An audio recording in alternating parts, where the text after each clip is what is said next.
때로는 물러설 줄도 알아야 한다. 권력을 쥐고 있는 자는 언제나 모든 것을 가질 수 있을 것처럼 보인다.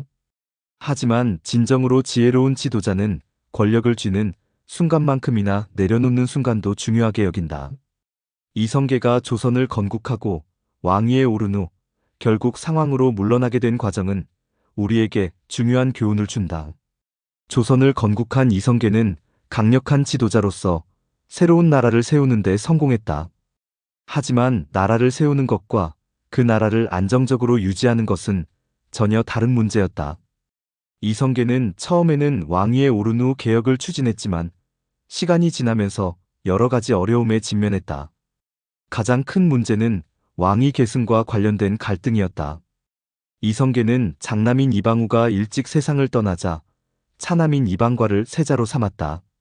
하지만 그의 다섯째 아들인 이방원은 자신이 조선 건국 과정에서 누구보다도 큰 공을 세웠다고 믿었고 왕위를 차지하기 위해 조심스럽게 힘을 모으고 있었다.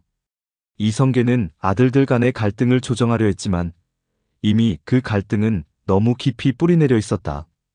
1398년 결국 이방원은 왕자의 난을 일으켜 정도전과 개혁파 신하들을 숙청했다. 이 사건은 조선의 권력 구조를 완전히 뒤바꿨고 사실상 이방원이 조선의 실질적인 권력자가 되는 계기가 되었다. 하지만 이 과정에서 이성계는 더 이상 왕위를 유지하기 어려운 상황에 놓이게 되었다.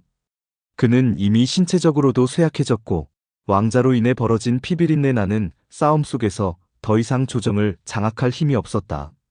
이때 이성계는 선택을 해야 했다. 권력을 끝까지 지키려 할 것인가, 아니면 물러날 것인가. 그는 결국 후자를 선택했다. 조선을 건국한 지도자로서 왕위에서 내려온다는 것은 결코 쉬운 일이 아니었을 것이다. 하지만 그는 이방원의 정치적 입지를 더 이상 흔들지 않고 새로운 권력 구조가 자리 잡을 수 있도록 상황의 자리를 받아들였다. 이는 단순한 권력 포기가 아니라 조선을 보다 안정적으로 만들기 위한 결단이었다. 우리는 여기서 중요한 교훈을 얻을 수 있다. 때로는 물러서는 것이 더 큰 안정을 가져올 수 있다. 권력을 쥐는 것만이 능사가 아니다. 오히려 적절한 시점에 내려놓을 줄 아는 것이야말로 진정한 지도자의 품격을 보여주는 것이다.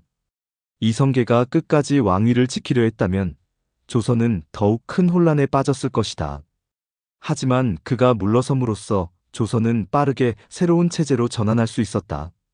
또한 물러선다는 것은 패배가 아니다. 우리는 종종 자신의 자리에서 내려오는 것을 두려워한다. 하지만 때로는 한 발짝 물러서야 더 큰 길이 열린다. 이성계는 왕위에서는 물러났지만 조선의 역사에서 가장 위대한 개국 군주로 남았다. 그는 물러나는 과정에서도 정치적 균형을 고려했고 그 덕분에 조선은 강력한 왕권을 유지할 수 있었다. 이성계의 상황 퇴위는 우리에게 삶에서도 적용될 수 있는 교훈을 준다.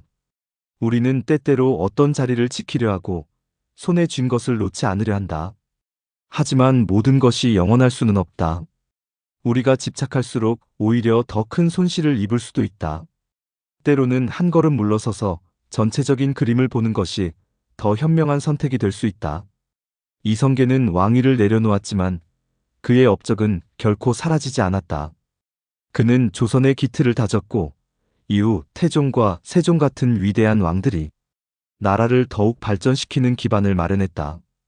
그리고 우리가 기억해야 할 것은 그가 단순히 강한 군주였다는 것이 아니라 적절한 시점에 물러설 줄 알았던 지도자였다는 점이다.